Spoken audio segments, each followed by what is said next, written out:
오늘 우리에게 주시는 하나님 말씀은 사도행전 7장 1절에서 16절, 사도행전 7장 1절에서 16절의 말씀입니다. 네, 함께 교독하겠습니다. 대제사장이 이르되 이것이 사실이냐? 스데반이 이르되 여러분 병들이여 들으소서. 우리 조상 아브라함이 하란에 있기 전 메소포다미아에 있을 때에 영광의 하나님이 그에게 보여 이르시되 내 고향과 친척을 떠나 내가 내게 보일 땅으로 가라 하시니 아브라함이 갈대아 사람의 땅을 떠나 하란에 거하다가 그의 아버지가 죽음에 하나님이 그를 거기서 너희 지금 사는 이 땅으로 옮기셨느니라. 바칠 만한 땅도 유업으로 주지 아니하시고 다만 이 땅을 아직 자식도 없는 그와 그의 후손에게 소유로 주신다고 약속하셨으며 하나님이 또 이같이 말씀하시되 그 후손이 다른 땅에서 나그네가 되리니 그 땅 사람들이 종으로 삼아 400년 동안에 괴롭게 하리라 하시고 또 이르시되 종 삼는 나라를 내가 심판하리니 그 후에 그들이 나와서 이곳에서 나를 섬기리라 하시고 할례의 언약을 아브라함에게 주셨더니 그가 이삭을 낳아 8해 만에 할례를 행하고 이삭이 야곱을 야곱이 우리 12조상을 낳으니라. 여러 조상이 요셉을 시기하여 애굽에 팔았더니 하나님이 그와 함께 계셔 그 모두 환난에서 건져내사 애굽 왕 바로 앞에서 은총과 지혜를 주시며 바로가 그를 애굽과 자기 온 집의 통치자로 세웠느니라. 그때 애굽과 가나안 온 땅에 흉년이 들어 큰 환난이 있을새 우리 조상들이 양식이 없을지라. 야곱이 애굽에 곡식이 있다는 말을 듣고 먼저 우리 조상들을 보내고 또 재차 보내매 요셉이 자기 형제들에게 알려지게 되고 또 요셉의 친족이 바로에게 드러나게 되니라. 요셉이 사람을 보내어 그의 아버지 야곱과 온 친족 75사람을 청하였더니 야곱이 애굽으로 내려가 자기와 우리 조상들이 거기서 죽고 세겜으로 옮겨져 아브라함이 세겜 하몰의 자손에게서 은으로 값주고 산 무덤에 장사되니라. 아멘.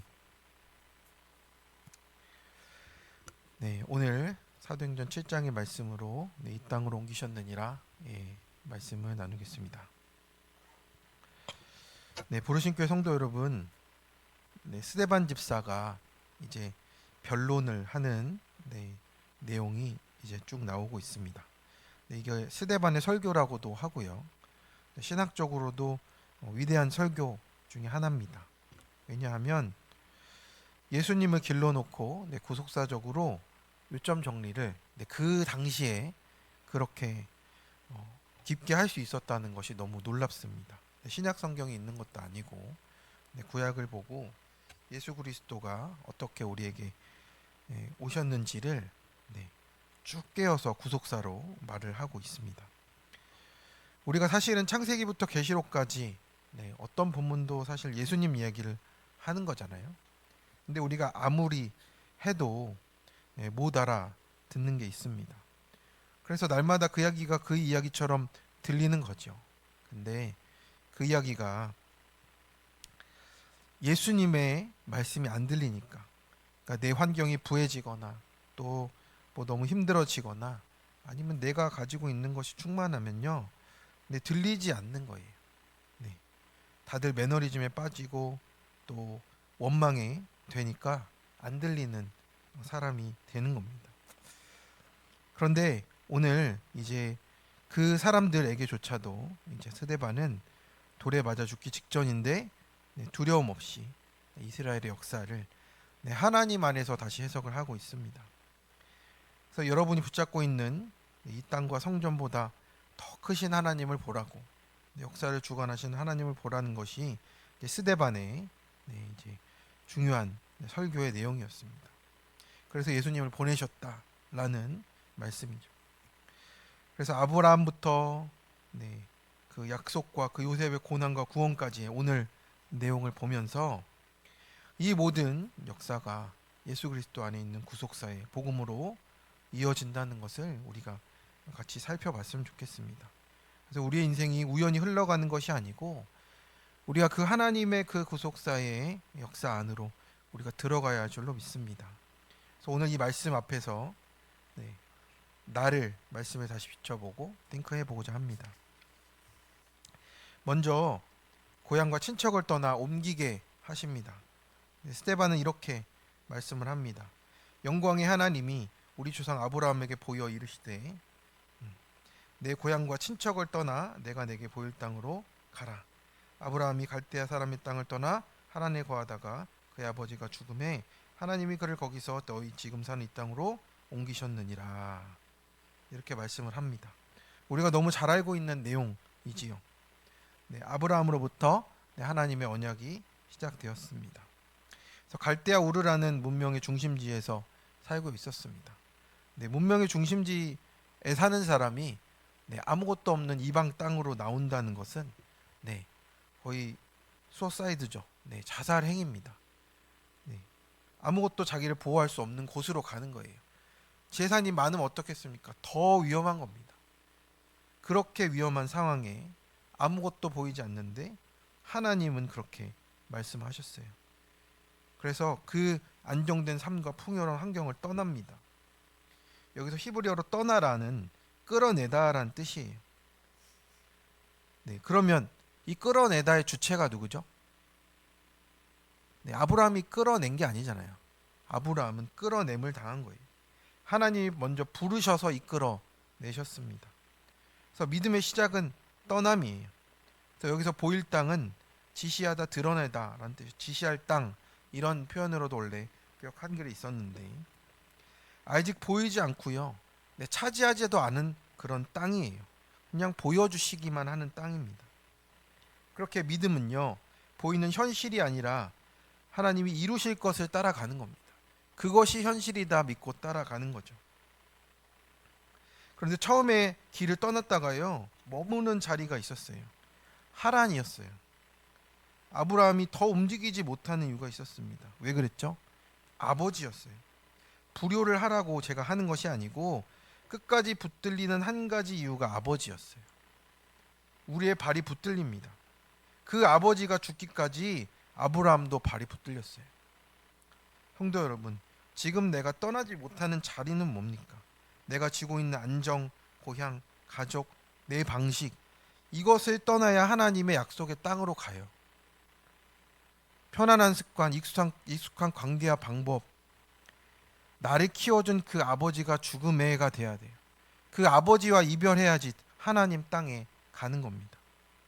이 이야기를 다른 말로 적용하면 알코올 중독자 부모에게서 못 떠나고 완벽주의자 부모에서 못 떠나는 것이 우리예요. 돈이 많아도 의지하느라 못 떠나고 없어도 무시하느라 못 떠나고 그래서 미워하느라고 또 못 떠나요. 부모가 들들 볶았으면 볶이고 살았기 때문에 내가 불안하다. 엄마가 들들 볶아서 이렇게 되었다고 착각을 하고 또 살아가요.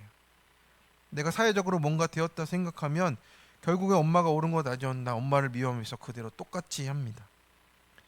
우리가 떠나야 될 고향과 친척이 있습니다. 부모에 대해서도 이렇게 객관적으로 보기가 어렵습니다. 그리고 내가 살고 있는 자리도 그렇게 객관적으로 보기가 어려울 수 있어요. 우리는 한 걸음 더 나아가서 구원 때문에 떠나기도 하고 잊기도 해야 되는 겁니다. 그래서 훈련되는 데 있어서 하나도 안 들리기 때문에 하나님은 할 수 없이 우리에게 질서를 주시는 거예요. 질서를 주시는 것은 그게 아니면 훈련이 안 돼서입니다. 그래서 내 질서에 순종하는 것이 아니고 하나님이 우리에게 주신 질서 가운데 순종하라고 말씀하시는 겁니다. 예수님도 미물만도 못한 인간에게 공생애에서 시작하신 일이 세례 요한에게 세례받고 마지막 질서인 십자가에도 죽으셨어요. 그래서 우리가 질서로밖에 훈련을 받을 수가 없는 겁니다. 그런데 우리는 사람 같지 않아서 무시해 이가 있잖아요. 그것이 아니에요. 우리는 역할 때문에 질서에 순종을 하는 겁니다. 형제 부모가, 내 가족이, 내 남편이, 내 아내가 사람 같지 않아서 무시하는 게 아니고요. 하나님이 주신 질서 안에서 순종을 하라는 겁니다. 그래서 고향과 친척을 떠나라는 것은 영육의 모든 기득권을 포기하라는 겁니다. 아브라함이 주님을 만난 것은 언제입니까? 떠나면서 여러 번 만남을 경험하는 거예요. 떠나고 떠나야 그래야 주님을 만나는 겁니다. 그래서 25년이나 떠남이 계속되다가 가장 아까운 이삭과의 만남도 떠나라고 하시잖아요. 아끼는 것은 다 놓으라 하십니다. 마지막에 놓는 것이 가장 중요한 거예요. 이제는 놓으셔야 돼요. 내가 떠난 것이 아니라 하나님이 옮기셨습니다. 내가 잘나서 떠나간 것도 아니고요. 사건이 와서 떠나간 겁니다. 그래서 이제는 영광의 하나님이 보이고 부르시는 자리로 가시기 바랍니다. 정말 말씀만 따라가게 하시는 거예요. 하나님께서는 우리를 불편하게 하시고 때론 억지로라도 옮기십니다. 왜냐하면 하나님은 내 자리를 뺏는 분이 아니라 구원의 자리를 주시려고 옮기시는 분이시기 때문입니다. 적용 질문입니다. 지금 내가 떠나지 못하는 자리는 무엇입니까? 내 안정, 고향, 습관과 익숙한 내 방식, 말씀에 따라야 하는데 끝까지 나의 발이 붙들리는 것은 무엇입니까? 인간관계, 두려움, 내 생각, 계산 이런 것들이 있겠죠. 그 아버지를 보내고 말씀을 따라 가고 계십니까? 두 번째입니다. 보이지 않지만 약속대로 이뤄 가십니다. 아브라함이 가나안에 도착했을 때 상황을 보시기 바랍니다. 5절에 보면 여기 발붙일 만한 땅도 유업으로 주지 아니하시고 다만 아직 자식도 없는 그와 그의 후손에게 소유로 주신다고 약속하셨습니다. 보이는 게 하나도 없어요. 우리가 말씀을 대하는 본질이 이렇다라는 겁니다. 현실이 이렇다면 실존이 이렇습니다. 말씀만 있어요. 그래서 떠나라 떠나라 해서 떠났던 것이 아니고 결국에는 말씀을 따라서 옮겨진 겁니다. 자식이 없었고 약속만 믿고 걸어가는 거예요. 예수 믿어도 자식도 안 주고 속았지 않나, 이런 생각이 우리 가운데 계속 반복되는 거예요. 그거 속은 거 아닌가, 이거 안 되는 거 아닐까, 조마조마할 정도예요. 그런데 이 약속은 보이는 유혹에서 나오는 게 아니고 보이지 않는 하나님 나라라는 겁니다.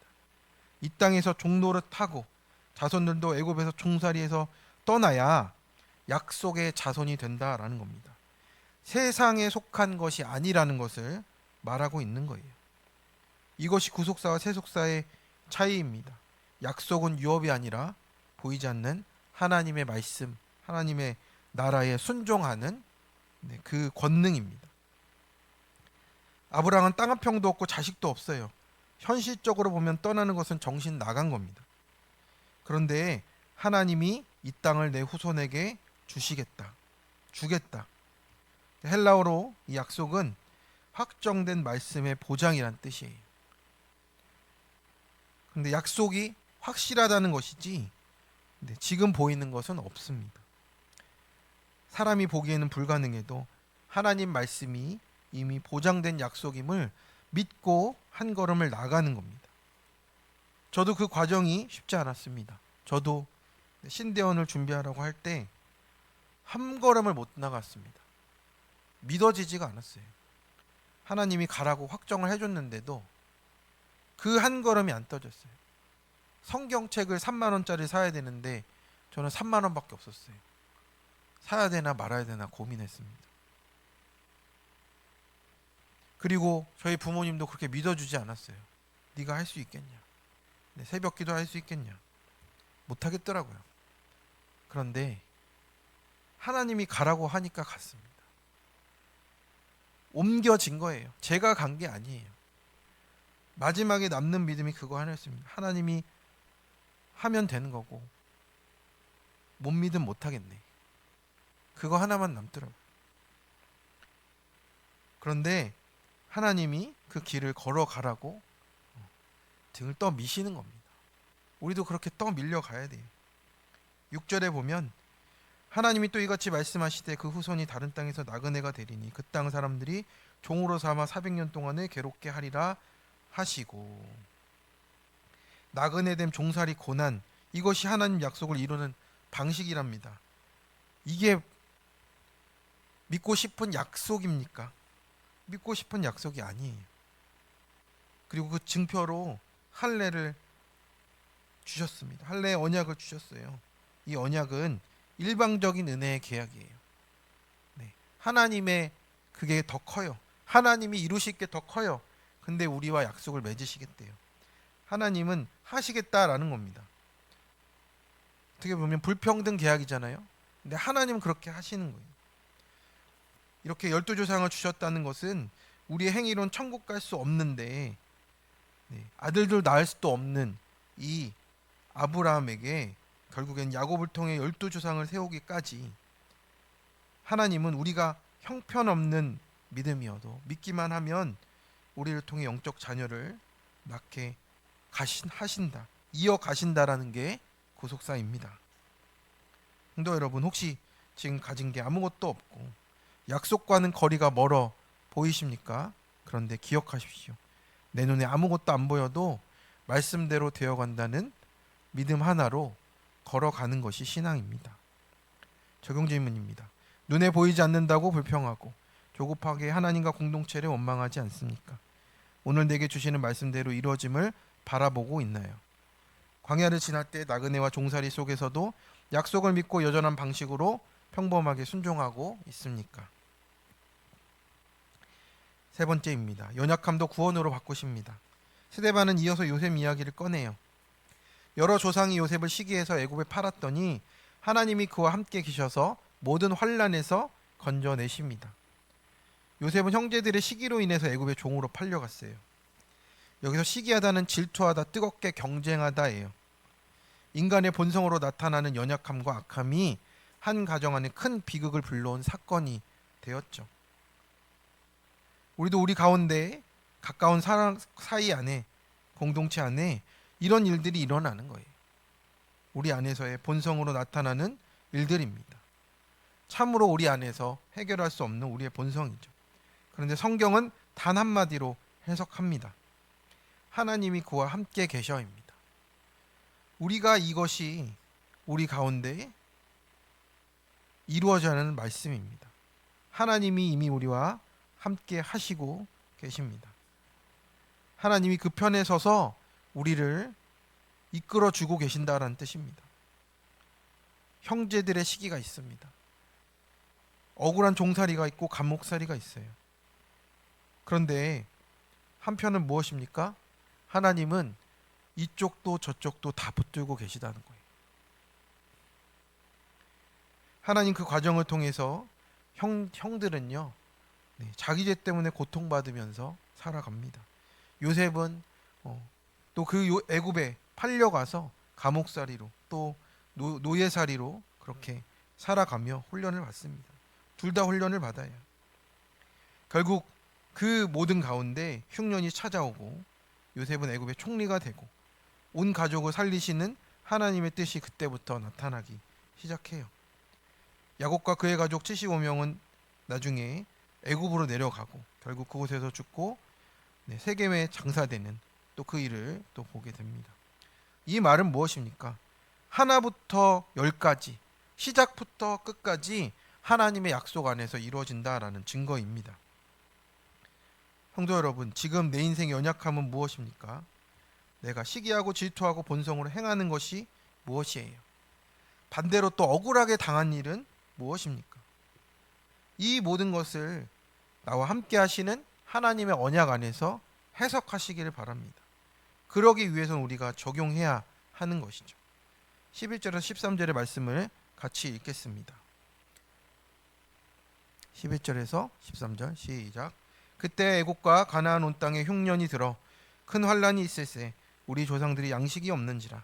야곱이 애굽에 곡식 있다는 말을 듣고 먼저 우리 조상들을 보내고 또 재차 보내매 요셉이 자기 형제들에게 알려지게 되고 또 요셉의 친족이 바로에게 드러나게 되니라. 아멘. 그렇습니다. 하나님이 행하시는 일이 있다라는 겁니다. 그리고 우리가 적용해야 될 게 있어요. 하나님의 그 계획 가운데 우리는 무엇을 해야 됩니까? 보내고 재차 보내야 돼요. 나를 떠나 보내고 계속 보내야 돼요. 하나님께서는 우리를 직면하는 자리로 보내십니다. 우리 자신을 보내고 또 보내라고 하세요. 그래야 우리가 만날 하나님을 만나는 겁니다. 그랬더니 어떻게 됩니까? 하나님께서 요셉이 알려지게 되게 하세요. 친족이 바로에게 드러나게 되게 하세요. 그래서 하나님은 우리를 어떻게 하십니까? 함께 하시고 버려두지 않으신다는 거예요. 우리의 연약함을, 그 연약함마저도 구원의 길로 또 살리는 길로 바꾸시는 것이 하나님입니다. 그래서 우리는 오늘 아브라함처럼 떠나야 하고요. 정말 야곱처럼 보내야 돼요. 계속 그 자리에서 머무는 게 아니고요. 하나님이 인도하시는 곳으로 가야 한다라는 뜻입니다. 그러면 우리에게 구원의 일이 알려지게 되고 드러나게 된다 하십니다. 청년 간증입니다. 불교 집안에서 자란 어머니가 있었습니다. 그 어머니가 힘든 해외 유학 중에 예수님을 만나게 되었어요. 그러다 보니까 내가 살아야 될 이유를 알게 해달라고 했더니 그때 이 청년이 응답으로 임신이 됐답니다. 그래서 이 청년이 이제 그 어머니가 이제 나그네 중에 얻은 자녀이어서 믿음과 사랑으로 키웠고 자신과 같이 힘든 삶을 살지 않기를 바라며 아낌없이 다 지원하고 키웠다고 합니다. 그런데 하지만 이제 진로가 순탄치 않았대요. 회사에는 다 낙방을 했고 어렵게 들어간 회사마저 연고 하나도 없는 지방으로 이전했답니다. 가족도 친구도 없고 그런 애굽에서 나그네 같은 삶을 살면서 애굽에 팔려간 것 같아서 요셉과 함께 하신 하나님을 기억하면서 큐티하게 되었고 깊이 하나님을 만나는 은혜가 있었답니다. 그래서 모태신앙이었지만 내 몫의 고난을 통해서 하나님을 인격적으로 만났구나, 그렇게 고백하게 되었답니다. 근데 최근 그 두 동생에게 연달아 고난이 왔다라고 해요. 남동생이 이직에 실패했고 어렵게 임신했던 여동생은 유산을 했답니다. 그런데 자기도 동생들을 볼 때 그런 마음이었대요. 행복했으면 좋겠다는 마음이었대요. 근데 고난을 통하지 않고 주님을 만나기 힘들다는 것을 알면서도 자신도 어머니처럼 구원보다 행복을 더 바랬던 것이 보여서 회개가 되었다라고 합니다. 대대로 힘든 나그네의 삶을 겪으며 믿음의 계보가 이어져 갔던 것을 본문을 통해서 보면서 묵상하게 되었고, 어머니의 믿음이 이어졌듯이 동생들 사건도 우리 가족의 믿음의 계보가 이어지는 사건임을 기억하면서 고난을 통해 만난 하나님을 동생들에게 간증하겠다라고 이렇게 고백을 하게 됐습니다. 그래서 우리의 삶에서 다가오는 모든 사건들은 상처도 있어요. 우리의 문제도 있고요. 우리가 떠나야 할 자리도 있습니다. 근데 그것이 다 하나님이 쓰시는 도구인 줄로 믿습니다. 그래서 그 모든 것들이 복음의 문이 되어서 우리 부르신 교회 가운데 또 하나님께서 온전히 역사하시고 나를 이 땅으로 옮기셨구나가 고백되어지시는 성도님들 되시길 축원합니다. 적용 질문입니다. 나에게 있는 시기와 판단으로 남을 팔아버린 일은 무엇입니까? 내가 억울하게 당했다 생각하는 일은 무엇입니까? 이 모든 자리에서도 하나님이 함께 하심이 인정되십니까? 나는 보내고 재차 보내며 내 연약함과 죄에 직면하고 있습니까? 그로 인해 알게 되고 드러나는 구원과 은혜는 무엇입니까? 함께 기도하겠습니다. 사랑과 은혜가 풍성하신 하나님 아버지, 오늘 아침 스데반 집사의 설교를 통해서 아브라함과 요셉의 역사를 다시 보게 하심을 감사를 드립니다. 우리의 인생이 우연이 아니라 하나님의 약속 안에서 흘러가고 있음을 믿습니다. 아브라함처럼 고향과 친척을 떠나라 할 때 우리는 여전히 익숙한 것에 매달리고 세상의 안전을 붙잡으려 합니다. 주님, 우리를 말씀으로 깨닫게 하셔서 자리를 옮기시는 주님의 뜻에 순종하게 하여 주옵소서. 때로 약속이 보이지 않고 아직 땅도 없고 자식도 없는 아브라함처럼 이루어지지 않는 현실 속에 있습니다. 그러나 주님의 말씀이 보증된 약속임을 믿고 보이지 않아도 현실이 막혀 있어도 말씀을 보며 가는 인생 되게 하여 주옵소서. 요셉처럼 형제들의 시기로 억울한 일을 당하고 때로는 연약함과 실패 가운데 있을 수 있습니다. 또 반대로 우리가 당했기에 나도 갚아주겠다고 하는 시기도 있을 수 있습니다. 하나님, 그 모든 상황 가운데 함께 계셔서 연약함까지도 구원의 길로 바꾸심을 믿습니다. 그래서 오늘 우리의 상처와 실패를 복음의 도구로 사용해 주시고 복음의 문을 우리 가운데 열어 주시옵소서. 그래서 오늘 말씀을 통하여서 우리가 적용하며 나가게 도와주시고 내 자리를 떠나고 또 보내며 하나님의 구원이 이루어지는 그것을 보게 하여 주옵소서. 오늘 모든 말씀을 주님께 맡겨드리오며 예수 그리스도의 이름으로 기도드립니다. 아멘.